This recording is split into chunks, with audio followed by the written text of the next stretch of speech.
भगवान कृष्ण जैसा बालक उनके आंगन में खेलता है।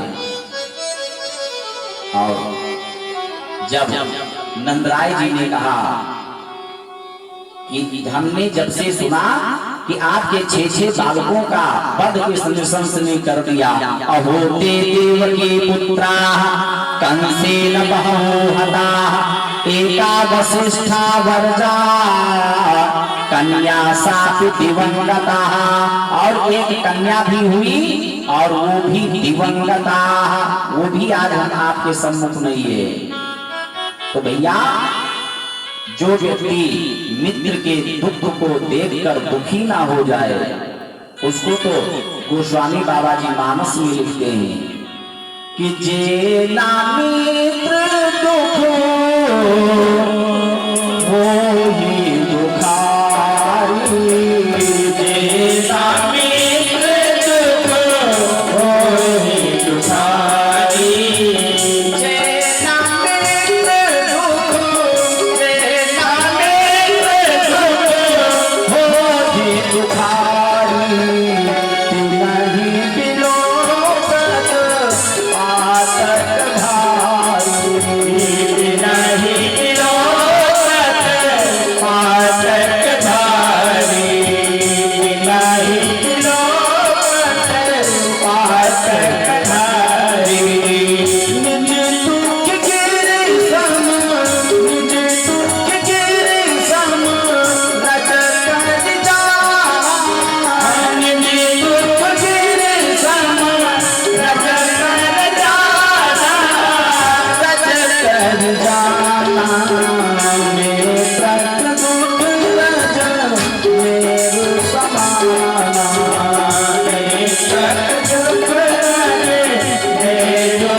अपने मित्र के छोटे से भी दुख को पहाड़ के समान जानना चाहिए, और मित्र के समय साममुख हो अपना पहाड़ जैसा भी दुख हो तो उसको रज के समान जानना चाहिए कि हमारे दुख को देखकर हमारा मित्र ना दुखी हो जाए। ये मित्रता है। बोलिए वृंदावन बिहारी लाल की।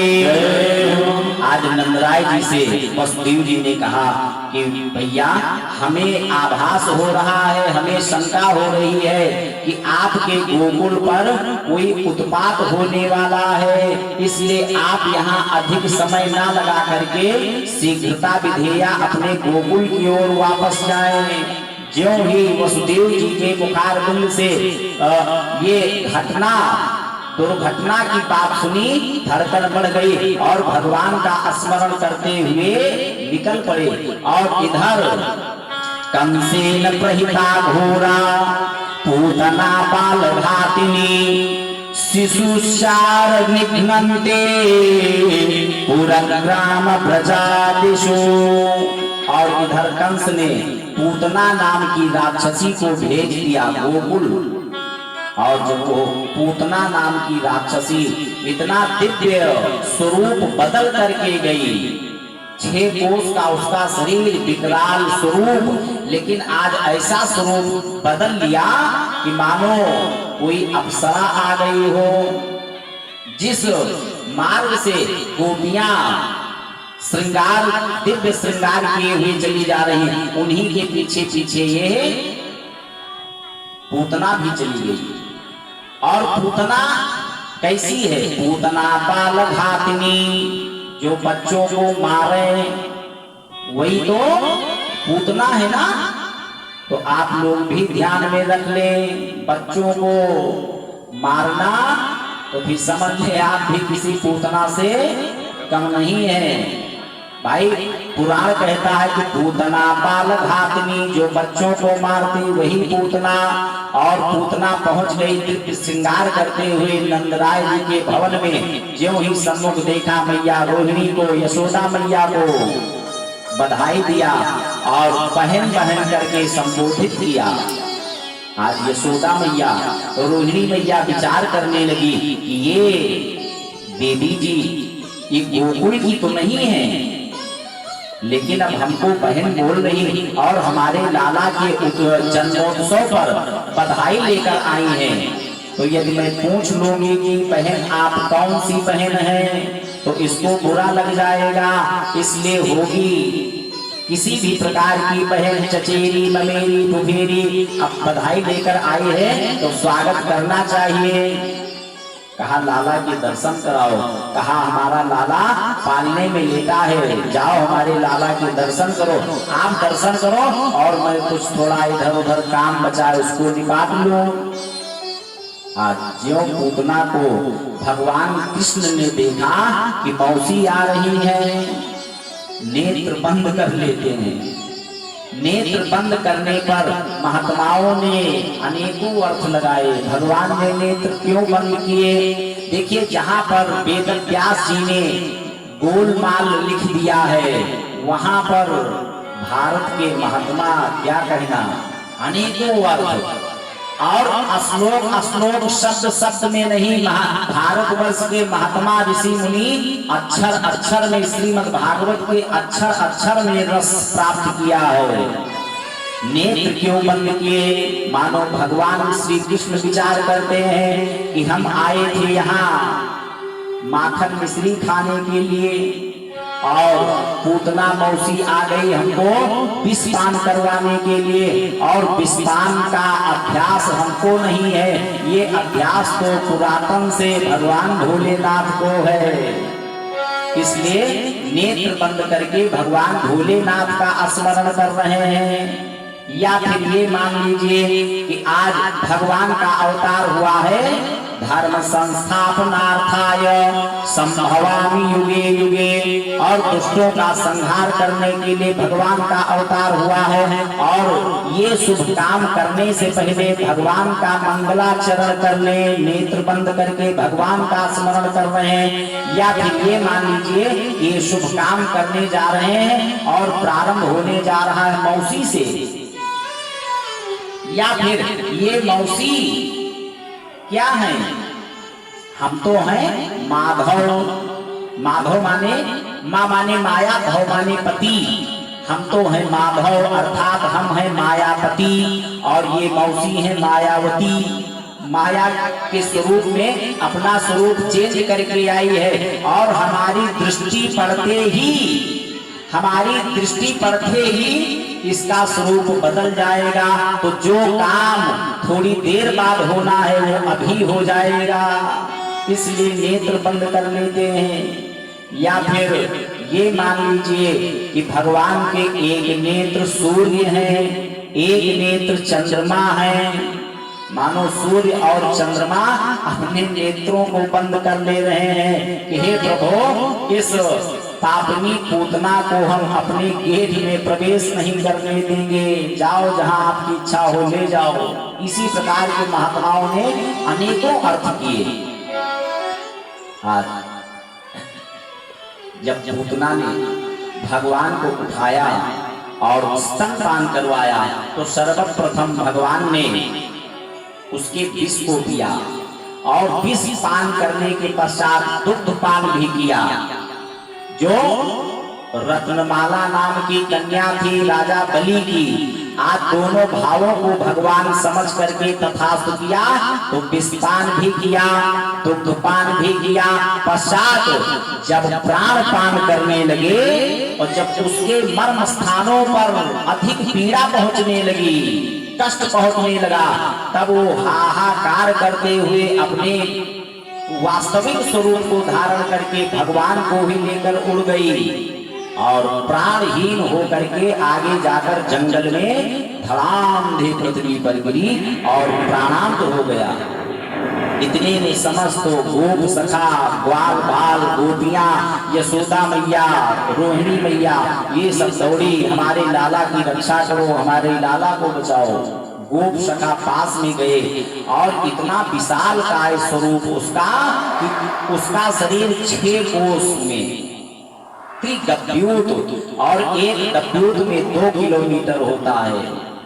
आज इतना विशाल का शरीर उसका, और उसके वक्षस्थल पर भगवान कन्हैया क्रीड़ा कर रहे हैं, खेल रहे हैं।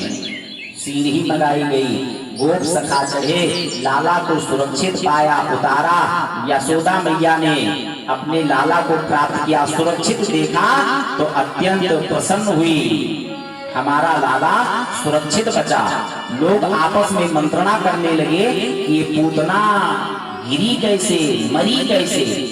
किसी गोप सखा ने कहा कि हमको तो लगता है अपने लाला को लेकर भाग रही होगी और लगा हुआ पैर में ठोकर और गिर के मर गई।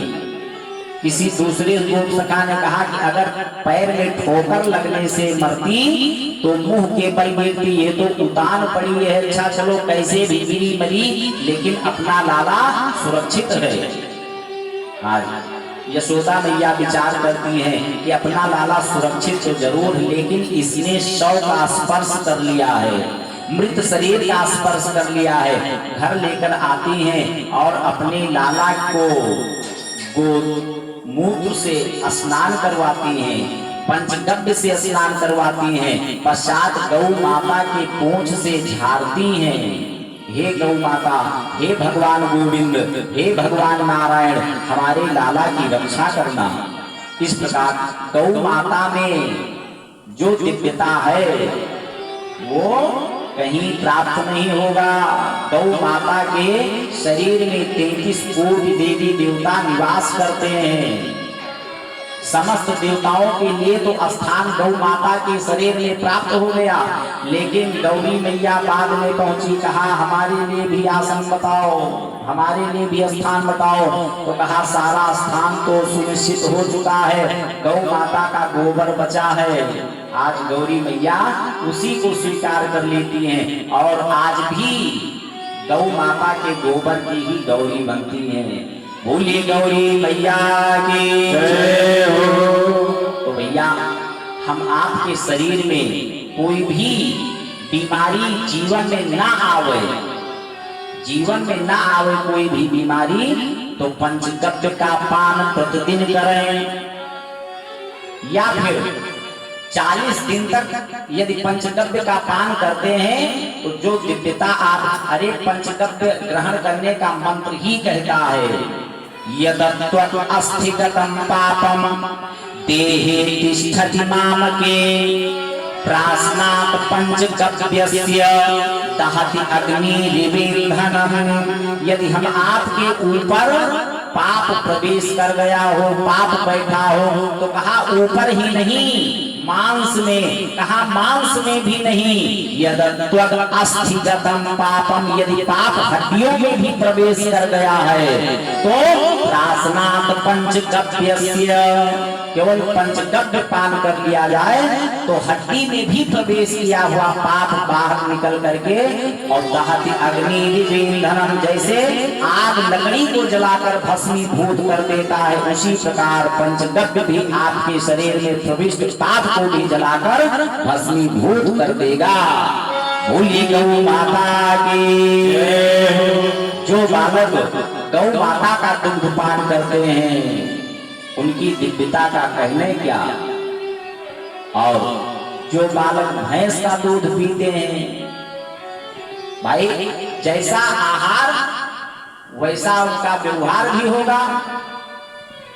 आज उन भैंस के और गौ माता के बछड़ों से आप पता लगा लें, बड़े बड़े गौशाला हैं, बड़े बड़े गौशालों में इतनी गौएं हैं, इतनी भैंसे हैं कि गौओं के बछड़ों का नंबर दिया जाता है, 1 नंबर बछड़ा, 2 नंबर बछड़ा, और जो ही बोला जाता है 25 नंबर, गौ माता का 25 नंबर वाला बछड़ा बिल्कुल टुराने लगता है, कितनी जल्दी हमको खोलने, और खोलते ही हजारों की संख्या के गौओं में वो बछड़ा अपने ही माता के पास जाएगा, अन्य के पास नहीं जाएगा।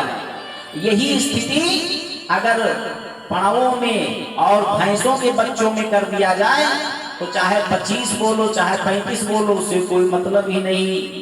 यदि खोल भी दिया जाए तो अपनी माता को खोजते खोजते खोजते खोजते न जाने कितनी भैंसों का लाभ खाने के बाद अपने माता के पास पहुंचेगा।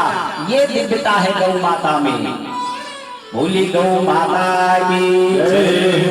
और हम आपके बच्चों में यदि टोना टम्बर भी लग गया है तो गौ माता के पूंछ से झाड़ दिया जाए, सारा टोना टम्बर दूर हो जाता है।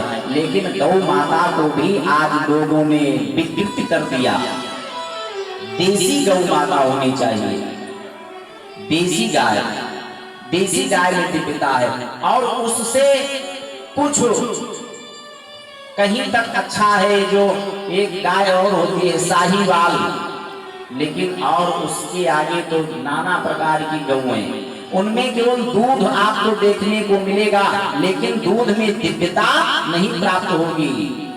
हरियाणा है, फिजिशियन है, एक से एक तो गौएं हैं, लेकिन जो दिव्यता देसी गौ माता में अन्य में नहीं। आओ अपने प्रसंग पर। आज नंदराय जी वापस आ रहे हैं और जब मार्ग में इतना विशाल काय स्वरूप वाली पूतना को देखा तो कहा ये कौन पड़ा है। घूम करके ग्वाल बालों से जाकर मिले तो कहा ये कौन है। कहा ये पूतना है, अपने लाला को लेकर उड़ी और धड़ाम ने पृथ्वी पर गिरी, प्राणांत हो गया। इसकी अंत्येष्टि कैसे किया जाए। आज अंत्येष्टि के लिए अपने अपने घर से सभी कुल्हाड़ी लेकर आते हैं और उसके अंगों को अनेक भागों में विभाजित कर अनेकों चिताओं पर उसके शव का दाह करते हैं। और जब उसका अंतिम संस्कार हुआ तो सुखदेव भगवान कहते राजा परीक्षित, उसके चिता से, उसके शव से दुर्गंधी नहीं निकली, सुगंधी निकली जो पूरे ब्रजमंडल को सुवासित करने लगी। महाराज परीक्षित को पूछना पड़ा, प्रभु ऐसी पापनी पूतना के शरीर से दुर्गंधी नहीं सुगंधी क्यों निकली। कहा राजन, जो परब्रह्म परमात्मा को ही स्पर्श कर ले उसके शरीर में दुर्गंधी कैसे रह सकता है। हम यदि आप भगवान का चिंतन करते रहें, इतना समझते रहें कि प्रभु हमारे अंतःकरण में प्रभु विद्यमान है, भगवान के प्रतिबिंब को अपने अंतःकरण में देखें, किसी भी परफ्यूम लगाने की आवश्यकता नहीं। खान पान सुधारे रहें, लहसुन प्याज इत्यादि से थोड़ा दूर रहें, शुद्ध भोजन करें और अंतःकरण में प्रभु के दर्शन करें, आपके शरीर से दुर्गंधी निकल ही नहीं सकती। ये दिव्यता है।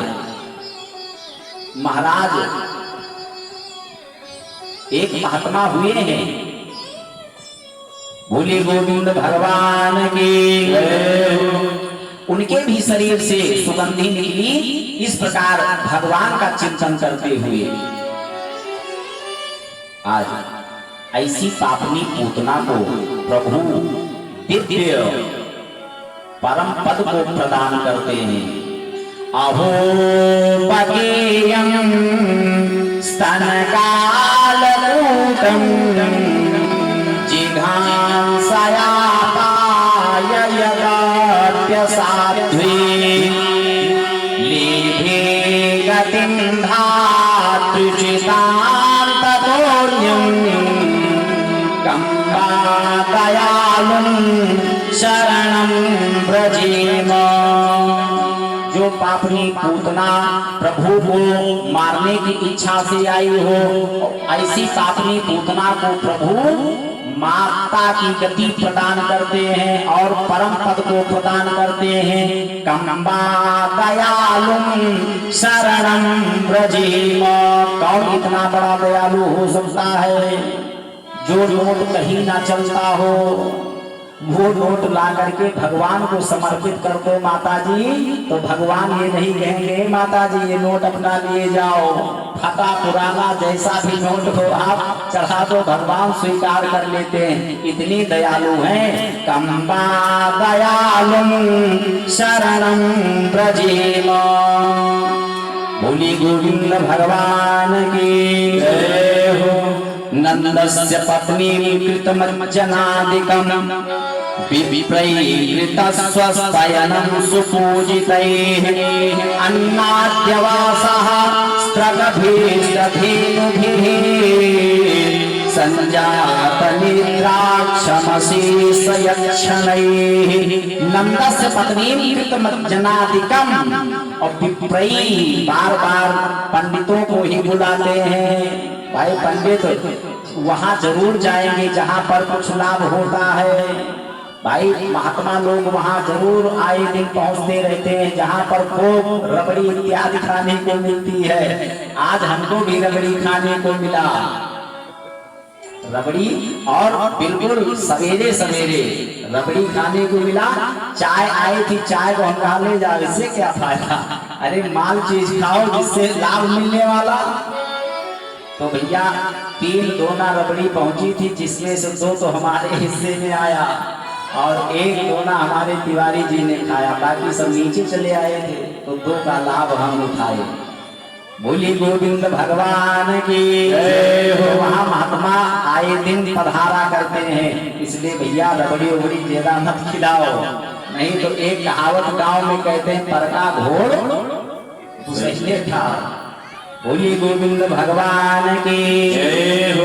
आज भगवान कृष्ण 27 दिन के हो गए और जिस नक्षत्र में अवतार लिया नक्षत्र भी वही आया। किस नक्षत्र में अवतार लिया? रोहिणी नक्षत्र में 27 दिन पर वही नक्षत्र आया और भगवान ने स्वतः से करवट बदल लिया। माता बहुत प्रसन्न हुई, गोपियों से कहा कि आज तो उत्सव होना चाहिए, आज हमारे लाला का जन्म नक्षत्र है और हमारे लाला ने स्वतः से करवट भी बदल लिया। आज गोपियों से कहा जाओ पूरे गोकुल में बुलौवा दे आओ। कहा अगर कोई पूछेगा किसका बुलौवा, कैसा बुलौवा, तो कह देना उससे कि हमारे लाला के करवट बदलने का बुलौवा है। अब तो पूरे गोकुल में गुहार लगा दिया गया। नंदराय जी के भवन में समस्त गोकुल वासियों का बुलौवा है। नंदराय जी के लाला ने आज स्वतः से करवट बदल लिया, करवट बदलने का बुलौवा है। समस्त गोपी गोप ग्वाल बाल दौड़ पड़े पुनः उत्सव के लिए। और यहाँ पर नंदराय जी की पत्नी मैया यशोदा अपनी लाला को मज्जनादिकम मज्जन करवाया, स्नान करवाया और सुंदर सा तेल पाउडर इत्यादि लगा करके काजल लगा दिया, बिछोना लगा दिया और पालने में लिटा दिया। अब तो गोपियां आना प्रारंभ कर दी। कहा भैया लाओ अपने लाला के सर्वप्रथम दर्शन कराओ। कहा लाला अभी मेरा अभी सोया है और आप लोग थोड़ा गाओ बजाओ और जब जग जाएगा तब दर्शन कर लेना, खिला लेना। जब गाना बजाना प्रारंभ हुआ तो मैया पुनः विचार करती है कि ऐसे शोर में यदि हमारा लाला कच्ची नींद जग गया तो बहुत रोएगा या फिर सर दर्द ना करने लगे। इसलिए गोपियों से कहा गोपियों आप इस आंगन में नृत्य करें, गाना बजाना करें, हम अपने लाला का पालना थोड़ा दूर रख आते हैं और ले जाकर के दूसरे आंगन में सकट के नीचे अर्थात बैलगाड़ी के नीचे रख आई और पास में खेलते हुए बालकों से कह दिया कि बालकों हमारे लाला के ऊपर दृष्टि रखना। उधर समस्त गोपियां नृत्य कर रही, गायन कर रही है कि मेरा लाला झूले पालना नित धीरे झोटा दीदो। मेरा लाला झूले पालना नित धीरे झोटा दीदो। मेरा लाला झूले पालना नित धीरे झोटा दीदो। मेरा लाला झूले पालना नित धीरे झोटा दीदो। धीरे झोटा दीदो होले झोटा दीजो। नित धीरे झोटा दीजो। नित होले झोटा दीजो। नित धीरे झोटा दीजो। नित होले होले झोटा दीजो। नित धीरे झोटा दीजो। नित होले होले झोटा दीजो। लाला झूले पालना नित धीरे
जन्म लियो है, मथुरा में हरि जन्म लियो है, मथुरा में हरि जन्म लियो है, मथुरा में हरि जन्म लियो है, मथुरा में हरि जन्म लियो है, मथुरा में हरि जन्म लियो है, मथुरा में हरि जन्म लियो है। झूल में झूले बाल नानक दीने झोला दियो, गोकुल में झूले पाल नानक धीरे झोला दियो, मेरे कान्हा झूले बाल नानक दीने झोला दियो, मेरे कान्हा झूले पाल नानक धीरे झोला दियो, नित धीरे झोला दियो, नित हुल हल झोला दियो, नित धीरे झोला दियो, नित हुल हुल झोला दियो, मेरे कान्हा झूले बाल नानक दीने झोला दियो, मेरे कान्हा झूले पाल नानक धीरे झोला दियो।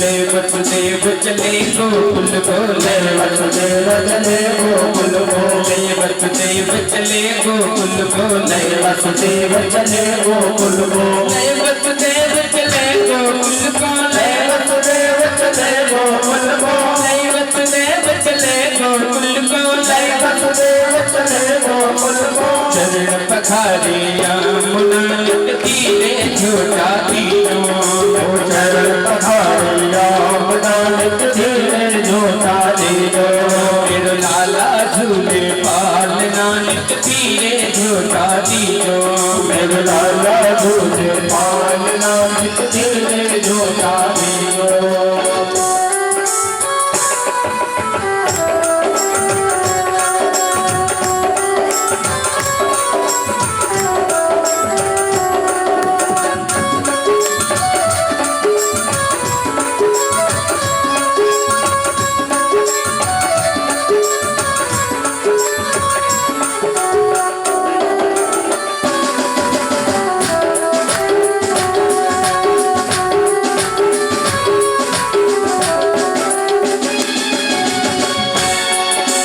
काहे को एक बनर पालनो, काहे को एक बनर पालना, काहे को एक बनर पालनो, काहे को एक बनर पालना, काहे को एक बनर पालनो, काहे को एक बनर पालना, भोला के भूख नानक दिए झोटा दियो, काहे भोला को नानक धीरे झोला दियो, मेरे लाला झूले पाल नानक धीरे झोटा दियो, और लाला झूले पाल नानक धीरे झोला दियो।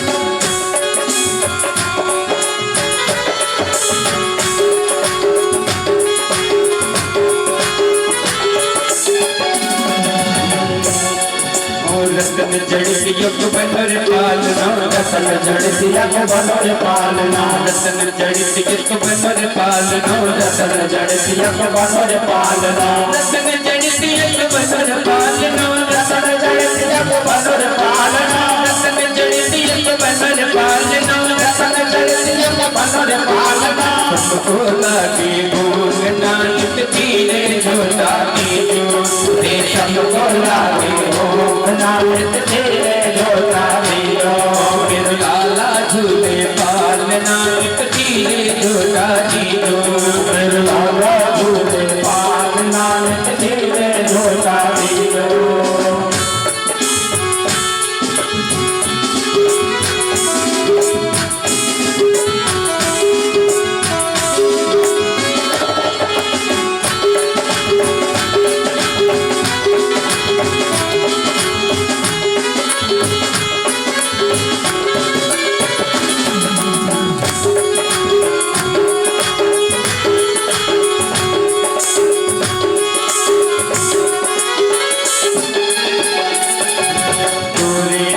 यशोदा गोरी गोरे नंद यशोदा गोरी गोरे नंद यशोदा गोरी गोरे नंद यशोदा गोरी गोरे नंद यशोदा गोरी गोरे नंद यशोदा गोरी गोरे नंद यशोदा गोरी गोरे नंद यशोदा गोरी गाजो जायो लाल नानक तीरे झूठा दियो गायो जायो लाल नानक तेरे झूठा दियो बिन लाला झूले बाल नानक तीरे झूठा दियो मेरे लाला झूले बाल नानक तेरे झूठा दियो चंद्र सखी ब्रजपाल कृष्ण चंद्र सखी भजपाल चंद्र सखी ब्रजपाल कृष्ण चंद्र सखी भजपाल चंद्र सखी ब्रजपाल कृष्ण चंद्र सखी भजपाल कृष्ण चंद्र सखी ब्रजपाल कृष्ण